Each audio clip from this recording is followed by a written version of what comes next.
Hi, everybody, and welcome back to the things we know. I'm so happy to be back. I feel like we took another break. Did we We though? didn't. I don't know why. It just feels like I haven't seen you enough. We have very Oh, busy lives right oh, now. we do. Maybe it's because a week feels like a month right now. I mean, for Ah, real. I Yeah, know. Well, it's that time of year. yeah. Today, though, I'm excited because we're gonna dive into the concept of love languages. And it's a framework that many of us have encountered. I think a lot of people, maybe some people don't, because I bring it up still and people don't, but it's a pretty, famous idea or topic. Like that's my love language. People, use Yeah. that expression a lot. Maybe some of us have embraced it, but as women who've navigated nearly 3 decades of marriage, we found that love isn't combined the five love languages, five categories. It's more nuanced, especially when considering the emotional labor women often undertake. Yeah, for sure. I mean, so the original love languages were words of affirmation, acts of service, receiving gifts, quality time, and physical touch, which offer, a very nice starting point. However, they stem from a perspective that doesn't really fully encompass the complexity of modern relationships, especially from a woman's point of view. And so it's time to explore and expand upon these ideas and really infuse them with the insights of our lived experiences and contemporary research. So let's start with revisiting these five original love languages, which was introduced by Gary Chapman in 1992. I only really learned about these, I don't know, I want to say maybe 10 years ago. And I looked up the book, and I will say that I wasn't interested because it comes from a sort of religious point of view, which you'll talk Yep. about in here in a second. But again, many found value in identifying their preferred ways of giving and receiving love, which I totally get. But again, it's important to recognize that this model was developed from a very specific cultural and pastoral context. Totally, indeed. His background is a Baptist pastor. I've been doing that a lot I lately. bet. Baptist pastor influenced his approach, focusing primarily on heterosexual monogamous relationships. And while his framework has helped many, and I do want to say that, like, especially when we were working at HCI, we worked with a lot of people who kind of fit that mold, right? They were Sure. a lot of you know Christian rural people. That helps, like, to actually be in a marriage where someone was recognizing what they needed and how they felt loved. I don't really ever want to slam on that. That's great, Right. right? So while it helped many, it doesn't really fully address the diverse ways love manifests, especially considering factors like gender roles, cultural differences, and evolving social norms. As far as I've seen, I haven't seen an update to that. No, no, I don't. I, I know there is, he wrote, I think, I guess don't quote me on this. I feel like he wrote a second book with some additional love languages, but it still came Yes. from Yes. um, that point of view, which again, valuable, Right. absolutely, but it's not the only way. And you and I both, I mean, I've always thought it was interesting, and we're going to talk about this. I think of my love language as being acts of service. But then I do find like when Darren's really complimentary to me, that feels really loving. Yeah. And the thing I always thought was interesting about love languages is yours, but you have to act in the way the other person's love Yes. language. So if Yes. I'm like, well, I like acts of service, and I realized this really early, like I like acts of service. So to me, cleaning up the house, doing the laundry, that shows my love for Darren because I am taking care of that stuff for him, right? But I think, if I was to guess, his probably is personal touch. So he often doesn't feel, or there were certainly times, especially when the kids were little, where he didn't feel the love because all my personal touch went to the kids, you Oh my know? gosh. I'm so glad you said this because this perked up in my brain a minute ago. And I was like, I don't know where I'm going to be able to add this in because it occurred to me when it's receiving gifts, not giving gifts, right? It's Right, receiving acts of service, right. not doing acts of service. It's receiving personal touch and quality time. That's super important. And I think that that's kind of just hitting me right now because like I was saying, people will be like, well, it's my love language. I love to give gifts. My mother-in-law loves to Right. give gifts. And I bet it's not fun to give them to people who don't really value that. Right. So it's a very And so interesting it's like theory. missing the fact that we would rather you just fly up here and spend time with us, right? Right. Because like quality time is my love language and the love language of a lot of my kids. Now, a lot of my kids do like a lot of my kids. I have so many. My at least one of my kids, actually one in particular, Griffin, his love language is receiving gifts. That really makes him feel special. And so like they're a great match, he and my Yeah, mother-in-law yeah. that way. Yeah. So I think that that's really important, and we'll get into that more, right? Understanding what your love language is, but then communicating it, and then recognizing that the person you love, feels love in a different way than you do. Right. So it's not asking you to not be in your love language. It's just communicate what yours is. Yeah. Yeah, Yeah, totally. I All love right, it. so let's talk about the research. So, according to Yeah. a 2024 Vox article by Constance Grady and psychology paper by Emily Impet, I hope I'm saying that right, and colleagues, the science behind the five love languages, wow, tongue twisters. The science is mixed at best. Right. So the three main claims, one, and again, I think you're right. I think he actually added to these. So Yeah. it really, but that there are five main love languages. That's one. Number two, that each person has just one primary one. And three, that matching languages leads to happiness. That doesn't actually hold up under scrutiny. In fact, most people rate all five pretty highly when asked.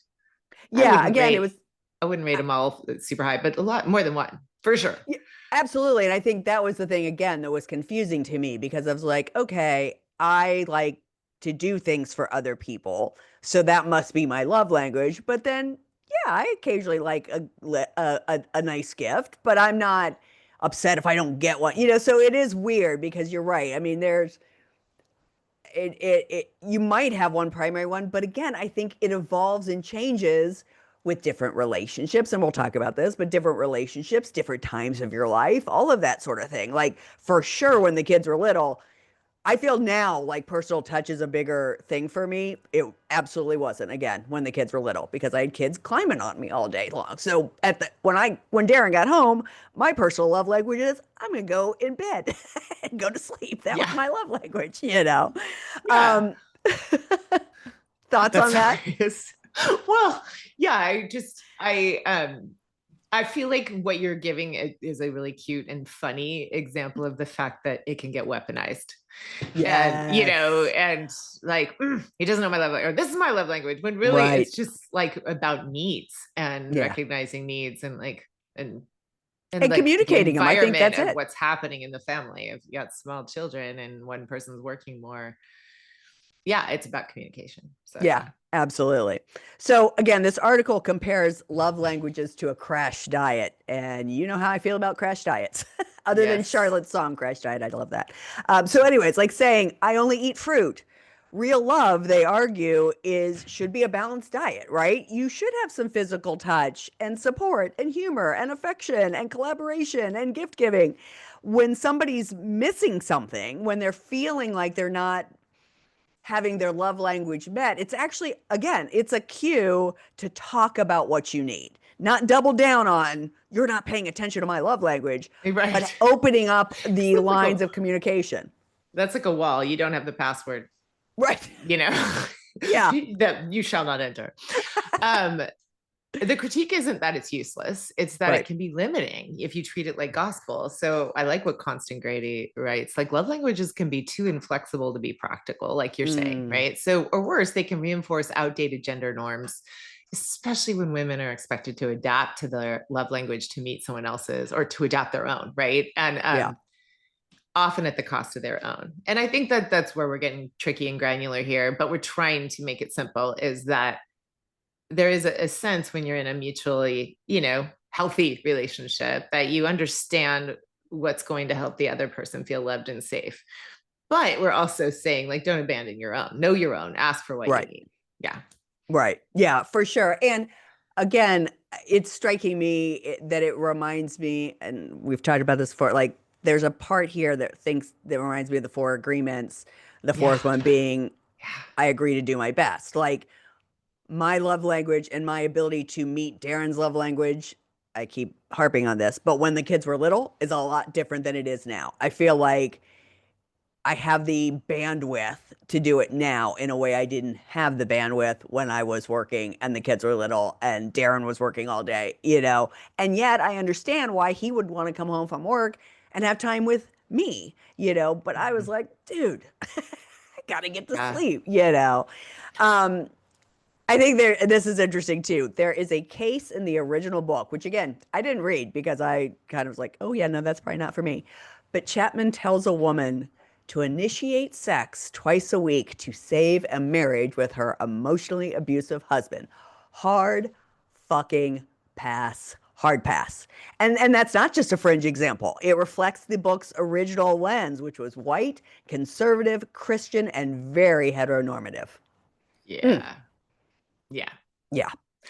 I mean, that's, yeah. I don't, yeah, I actually, when I read that in the article, I was like, oh, wow.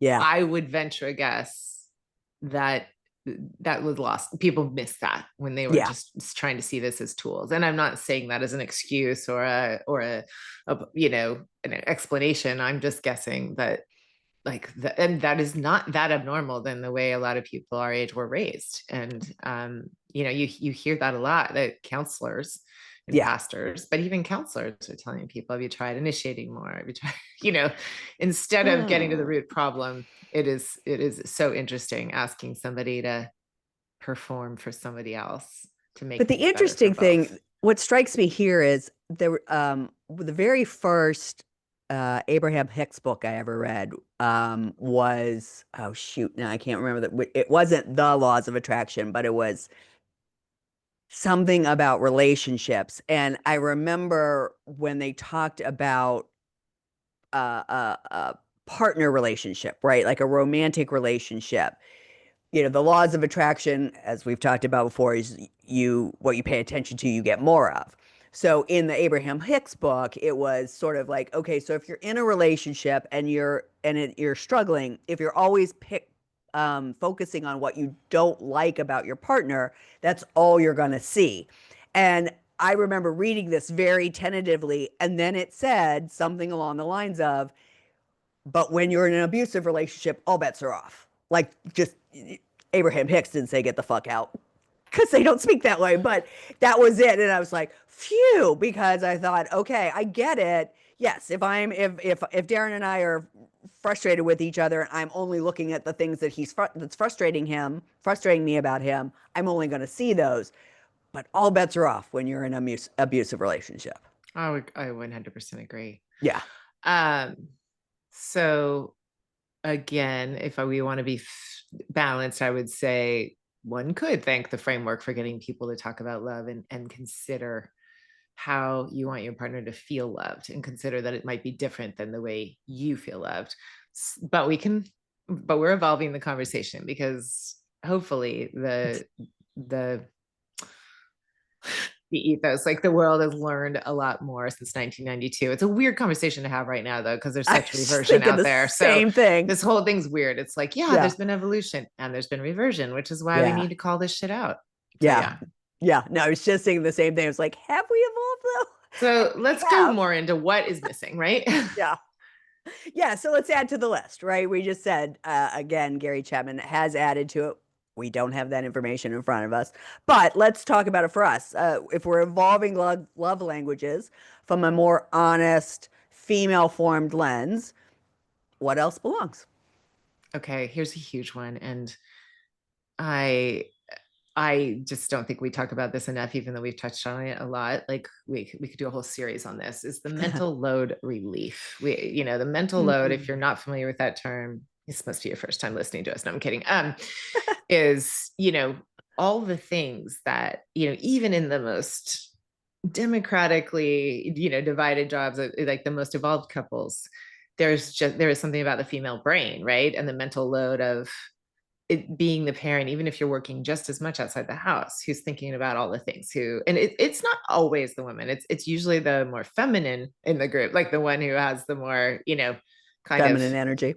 feminine energy. It's not always the female. But there is definitely most often one person who is noticing how things are landing for everyone in the family, and what needs aren't being expressed, how things are going with the tutor, how is that lesson going, how are they feeling about things with their friends. But also then there's just all the little things like the calendar, the play dates, the coordination, it's not just the Birthdays. laundry and the drives, but it's the, like, how does it all fit together. And it is a constant ticker tape of things going on in one person's brain. So mental load relief. Love me by anticipating things. Don't wait for me to delegate. Just know we're out of toothpaste and handle it. Know that, when you pick that child up, that's your chance to kind of check in on how they're doing. Anticipate that everyone's going to be tired and think about dinner before we talk about what's for dinner. I always laugh about that, how often, in fact, I was at peony farm with my sister and my nieces the other day on Sunday, and I got a 6-word text from my husband. I was like, that's the most romantic thing I've ever heard. Like, I picked up, I can't remember how it went, so I don't know if this is 6 words, but basically it was like, I picked up things to grill for dinner tonight, and it was like at 3 p.m. and I was like, yes, that is love. Yeah. Because often, I mean, there were 2 people in a house with 4 people. Often, those 3 people don't even think about dinner till they're hungry. And Right. and so, like, actually thinking about it before 6 o'clock or 7 o'clock or 8 o'clock is, that's that part of that mental load. Yeah. No, I love that. And there's part of me that just goes, I can't even picture that. Like, again, it's not Darren definitely does. I'll come home and he'll be like, I made a pizza, you can have the rest of it. Which again, you're right. I'm like, oh, that's great. But the idea of him anticipating toothpaste, normally that's we're out of toothpaste. Can you get some for me? Yeah, Right. totally. I love him. So the next one would be shared enthusiasm. Celebrate the things that light me up, not just that's nice, honey, but a real I see you and I'm in this with you energy. And Ooh, I like that. full disclosure, I suck at this. This is not my bailiwick. Yeah. Yeah, I think this is a great, really good, interesting one for you to Yeah. noodle on. Yeah. Yep. I want to. You know what? I will amend that a little bit. I have not been good at it in the past. However, um, in the last few years, I've recognized how I am bad at that, and I am shifting that for sure. And what's been interesting is that in my shift, I have to point out that I'm shifting because I don't think because again, we're speaking very specifically about my husband.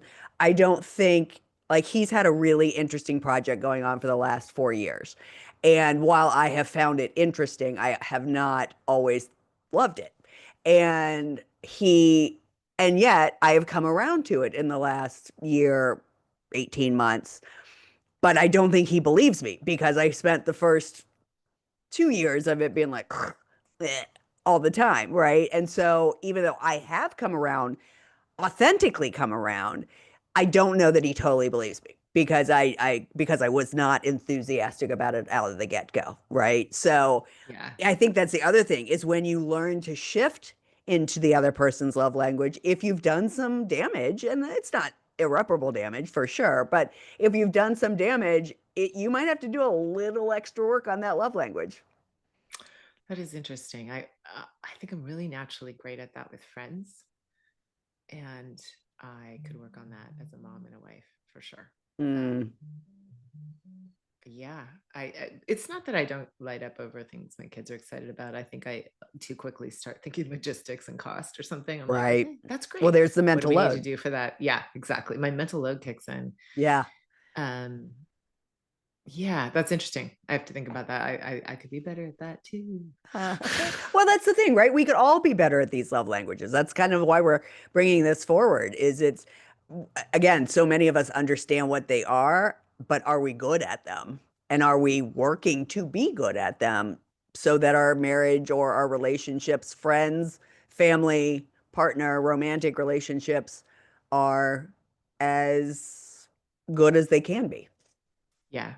I'm also, for years now, incredibly focused on how women don't celebrate enough and they don't Yeah. like celebrate their wins enough. And so I am hyper vigilant to listen to it and celebrate that for my friends and, the women in my life. And so it's like I'm already just sort of already set up for that. So I got to work on Right. that.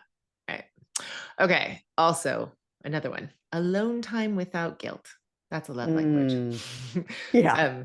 Granting it, asking for it, all that. I mean, I actually think it goes both ways, right? Like I was thinking earlier that it is a great way to, I forget who modeled this, someone I was listening to once that was like, I can't be loving you the way you deserve right now. I need some alone time Mm, so I can come back to this. So it's like being really clear, like I want, like the most loving thing someone can do is go somewhere else and not need anything right. from me, and but I'm also doing it for you, so I can come back and be fully present. So it's a mutual thing, but I do think allowing it or gifting it is really, really important, Yeah. not just asking for it. Yeah. I like this last one because it kind of reminds me of Men Are From Mars, Women Are From Venus, because Mm, it's attunement, the ability to sense whether mm, I need advice or just someone say, that sucks, I'm here. Women, I think, are better at witnessing. And it's for just, sure. it goes back to Men Are From Mars, Women Are From Venus. If you didn't read that book back in the day, the bottom line sort of was men like want to fix things, and women are willing to just witness, just listen and say, that sucks, I'm so sorry. Um, I actually think Darren's really good at this. And I don't know if it's because I've trained him to know, to be like, you know what, you can't help. I just need to, I'm telling you this and just let it be. But he's actually really good at just letting me have my feelings and not trying to fix things. Every once in a while, he beeps in there and tries to, not give me advice, but sort of be like, well, what about this? And because it's so rare, I actually receive that when he does do it. Um, but being able to just sit with whatever's happening and not try to fix it is, I think, absolutely a love language.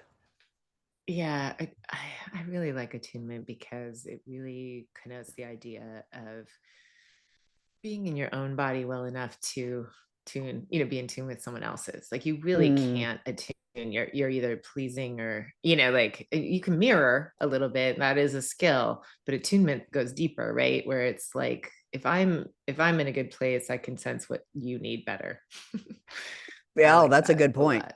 Yeah. Because you're not listening with a lens ready to respond to something that you want to say. You're literally like, what do you need right now?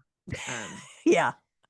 and it's funny how Oh, well you we do it as again. coaches versus like in our own personal relationships, right? Yeah. Totally.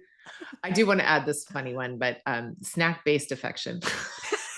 I love this. Like showing up with chips and guac or a margarita. I mean, that's a love sonnet, right? I mean, come on. That's why this is literally why we're friends. Because when my mom passed away, you organized a wine drop. That's So right. this is, I do think, one of your love languages. And It apparently it is. is mine too, which is why we are on season 3 of The Things We Know. Yes. So good. So yeah, And there's always I'll, that. I'll add quantity time. We were talking about this Yes. before. Like, I have recognized in the last few years that, especially with friends, and especially with friends that I don't get to see in person very often, you obviously being one of them, we have a lot of time together via text or on the pod and so forth. But even my trip up there last year, it was like it just wasn't long enough. If I'm gonna see somebody, I don't really want it to be just for dinner. Like I want it to be for a day. I was just traveling back to Ohio for a celebration of life of my uncle, and Mm. I didn't tell a lot of people I was going to be there because I had a couple of people I wanted to spend quantity time with my sister, and I have one of my best friends who I hadn't seen in 5 years, and I wanted to see her. And if I told too many people I was in, there would have been like, oh, I'm going to go see you for a little bit. No, no, I want quantity time. Mm. I really appreciate that because I've always said that about parenting, right? We've talked about Mm. this. Like it is the greatest joke that you can plan quality time with your kid because they are 100% in control of the quality Yep. that happens. And I always feel bad for, especially parents who don't live with them full time who were like, I planned this whole thing and they just and and so some of us don't have the control over the quantity of time, and those of us that do, or we noticed, like I noticed when I started working from home, when I was like fighting with when I was working outside the home, full time, but I was like making sure I was present for the carpool, when I could be, right? Like I made my schedule that way.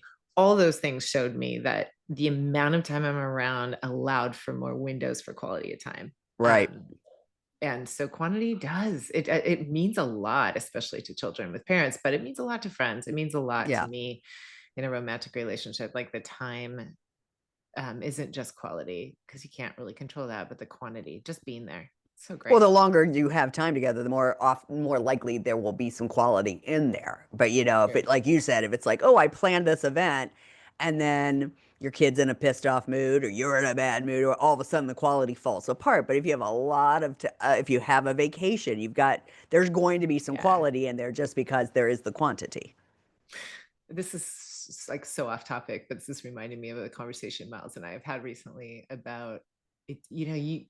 There's people in your life you might think like, not my cup of tea, like I'm probably not theirs or Right. whatever. And then you get more time with them and you realize how much you Yeah. like them. Mm-hmm. And it's like almost always true. So it's like Yep. all these things and judgments and ways we kind of think, like we assume things about people, and time always changes that, almost always. Yeah. Yep. Sometimes you get Yeah. more time and you're like, yeah, I don't like you, but Yeah. Nope. Still true. Yeah. Yeah. whoop, I was right. For once. Okay. So all right. I want to talk about motivation too. And just because this reminds me of, and by the way, in case this is all new to you, there is like a quiz that I think it offers. You could Yeah. probably go online, like, what's my love language? I think I remember doing it on a road trip with some friends who hadn't heard of it. And mine was always two things. I came out strong, even though it says one is my primary. Mine is quality time and physical touch, So Mm. apparently I like snuggling on the couch. I don't know. I love it. But I do like time. And you and I were saying that before we hit, Yeah. when you were talking about quantity of time, it's just like time together means Yeah. more to me than anything. Yep. However, I do really like folding this in because I was trained a while back in my coaching training in the people code, and Dr. Taylor Hartman created the color code, and then I think something happened where like the rights got sold, and it's the same thing. If you really want to look at the genuine work that he did, I look up the people code, but the color code is the same.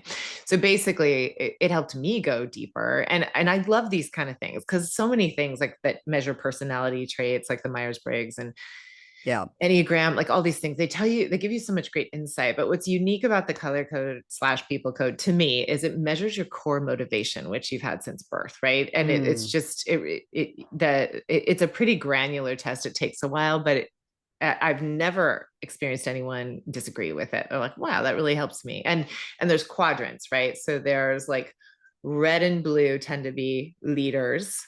Okay.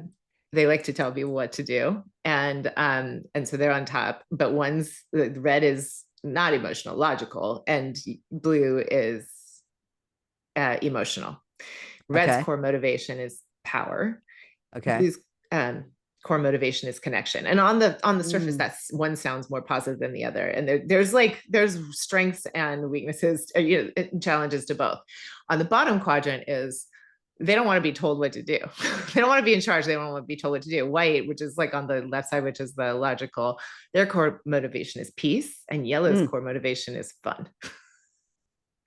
I'm a blue Interesting. yellow, 100% on the emotional side. And Brendan's like a I would white think mine red. too. Oh, Brendan's that's like a white interesting. red, which is on the like logical, non-emotional side, right? So his core motivation is peace and like leadership power and stuff like that. Mine is like connection and experiences, right? So it was fascinating to learn how to, like, on the surface, what I need the emotional connection, right? Yeah. And also when I made it sound like, who wants the power? I want to be about connection. Also, blues can be the tantrum, the tantrum throwers who hold everybody hostage with guilt, right? So like there's a lot of both.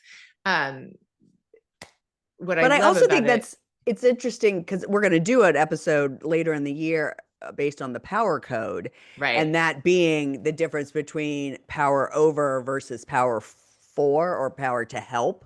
And right. so I'm sure there has to be gradients to all this. So is there ever like a pie or like a Venn diagram that shows like that it Yes. intertwines? Okay, I'm gonna have to look Absolutely. this And one it's up. really This sounds about cool. understanding, like it's not just what we do, it's why we do it, but Right. also it's understanding. I got trained on such a deep level by somebody who was just like mentored me in it. Like it really helped Okay. me understand, even as a coach, like how to listen for it and how to talk to people.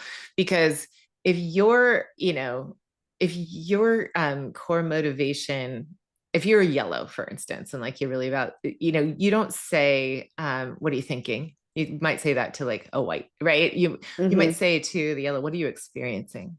You might say to the Mm. blue, how are you feeling about that? And to the red, you might say, what do you want right now? Right. So it's very Interesting. basic, like that kind of stuff. So it's not just, yeah. So anyway, That's fascinating. So again, if you combine, I'm gonna have to look up color code because that sounds really cool. And I'm feeling like I'm gonna be a blue yellow, but wouldn't that be weird if I wasn't? So again, if you layer sort of love languages, both the actual ones and the ones we've come up with a yes, motivation, you kind of get a richer map, a more nuanced way, not just only to speak about love, but how to reach that person. right. And I also wanted to say this, like, so like Brendan, for instance, core motivations, peace, right? Hmm. They might value quiet support and non-chaotic love. That's Brendan. Right? A red who's driven by power and logic will feel most love through respect and partnership, like when people are Mm. responding to Mm. it. Okay. um yeah, and it's not just about showing love in the right language, it's just knowing what drives someone that connects, like that creates a deeper connection. And I just think for me, like if Brendan came to me without, the warmth and the emotional piece, it would be hard to connect. And if I come to him with like all this emotion, he's going to just, stonewall Yeah. me. I have to come with some logic. I have to kind of match my breathing and be like, hey, let's solve this. That's kind of what we learned Right. from that. It was really, really fun, really fun to Yeah. get into it and realize that. And I remember being at like a getaway with my girlfriends, and we all did it. And one of them was like, I don't want to be a red, I want to be a blue. And I was like, you're missing like all the reasons we need reds in the world, and Right. how like all of them have their blind sides where you can actually work on developing those other sides of yourself. Anyway, it's great. It's a good leadership and Well, I think, relationship yeah, paradigm. it feels like Myers-Briggs, like human design. Usually Yeah, when you are something, when you figure out what your thing is and you see everybody else's Myers-Briggs or their human design, or you think, oh, I wish I was that. And the world needs all of the things. They need all of right. the designs. They need all of the enneagrams. They need all of All these, the colors. all the colors. Yeah, I love it. Oh, okay. So these again, we've sort of mentioned this, but these love languages aren't just for couples. Some of the most meaningful love I've had is in friendships. Someone checking in, someone remembering a date that matters. A friend of mine who you have yet to meet, but will get to meet in Chicago, Kathleen.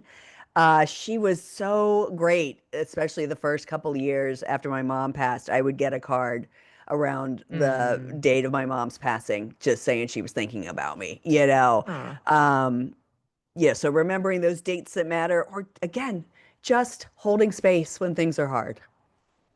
I do love that. And my self-love language actually has changed over the years too, because I used to, do that sort of self-rewarding, feel loved when I was productive, right? And like feel good about myself and be Mm, kind. Like, and I kind of was programmed that way. Nobody ever told me that, but I was just think I was programmed to be more loving to myself when I accomplish uh-huh. something. And Yep. now I am really quite loving to myself no matter what. Saying no, going to bed early, boundaries, breaks, doing less. I'm actually, really practicing kinder self-talk around that, and just being present to self-love for doing less sometimes. It's funny, I never thought about my self-love language, but I definitely think I'm doing better because I'm not trying to buy from Amazon as often. But definitely think my self-love language was giving myself gifts. When things were shitty or hard, I'd just be like, I'm gonna go Yeah. look on Amazon. Oh, that's a cute dress. I'm gonna buy that. So I guess that's fascinating. I've never thought about a self-love language. You clearly have. That's interesting. Yeah. Huh. Okay. So again, they evolve, right? I mean, they evolve whether Yeah. you're talking about what you want to receive from your partner, what you want to receive from yourself, what might have felt like your love language and affirming in your 20s might feel like a burden in your 40s or fuck all that noise in your 50s, but like anything, we are allowed to shift. These are not set in stone. Um, yeah, they're just not. You get to change. Yeah, the Vox article, I love this, called it a nutritional love diet. And Mm, it's basically like, don't stick with just one love food group. Notice what your body, heart, and life are actually hungry for and feed it. mm. Oh, I You love don't, that. every time you go out, you don't order well, some people might order the same thing. Right. Yeah, I mean, feed it. balance. Yeah. Yeah, balance is always important, and it's just as important here. And so if you think to yourself, well, my love language, when I did the quiz, it was this, maybe taking a little look and taking the quiz again. Yeah. Um, yeah, so again, what is your love language now? Not what the book told you, not what the quiz told you when you took it however many years ago, but what love now makes you feel most seen. What do you think yours is Mhm. now? I do think it's listening and Mm-hmm. time Yeah, and physical touch. And it's also like those are all the things I'm working on too. But I right. just think it's,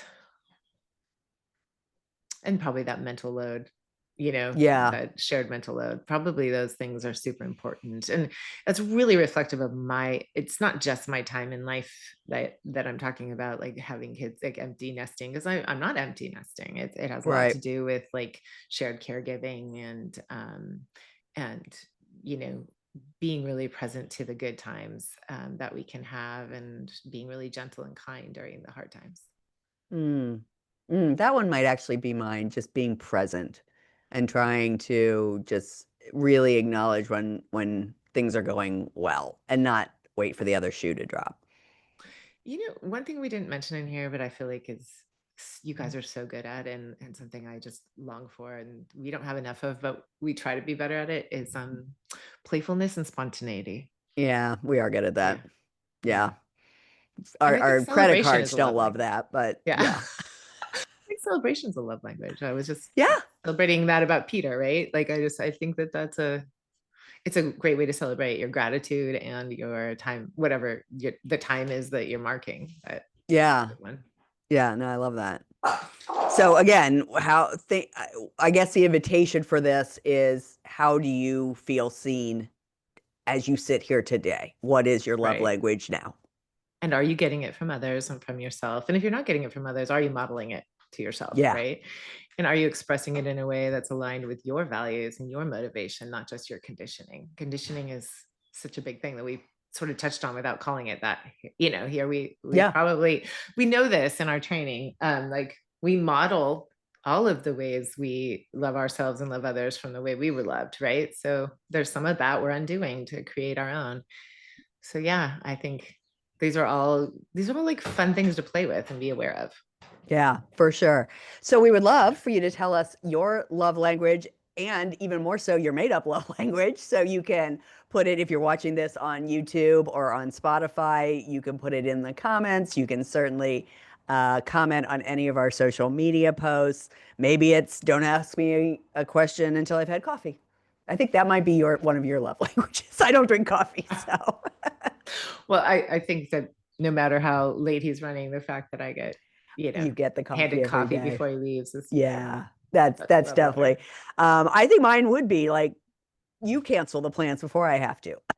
That's pretty good for Darren and I. Like I don't want to do that, but you be the bad guy. Maybe that's my love language. You be the bad guy for once. Yeah, That's a good made up one. I like that one. Yeah. Let's switch off good cop, bad cop. That's a good Right, parenting right, love right, language. right. Oh my gosh, I do love that. Ooh, now I feel like we could make up a whole bunch. We totally could. We could write our own book. And honestly, what we're feeling like, whatever it is, let it be yours, because love Yeah. should feel like freedom, not performance. And it's not fitting into like a certain paradigm. It really is your expression of who you are and what makes you feel most you, most Yeah. alive. Yeah. So I would say we sort of found the perfect song for this week. We both love SZA, Ugh. and she has an actual song called Love Languages. I'm not gonna lie, can't read most of the words online, but this is a little bit of it. It says, needing you to talk to me in your love language, show me how to connect to you, help me understand how you speak your love language. Oh, I perfect. know, right? Yes. Mm. Yeah, the rest of the song is not appropriate for a white woman to say, but it's still a great song, and I love her. So I'm so glad we get to use her in one We of can our enjoy songs. it. Yeah, for sure. So that is the things we know for this week. If you've never delved into love languages. I do think it's a fascinating way of looking at love and thinking about what you need, as you said, both from yourself and from others.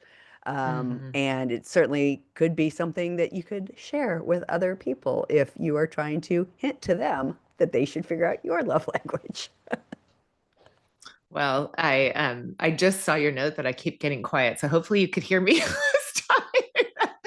Say, yeah, I really encourage you to enjoy it, and thank you for listening. I really love this topic. The Yeah. more we got into it, the more I'm thinking, oh, I can't wait till this drops and we can share some more things with people and get them in a conversation about what works for them and how they feel loved.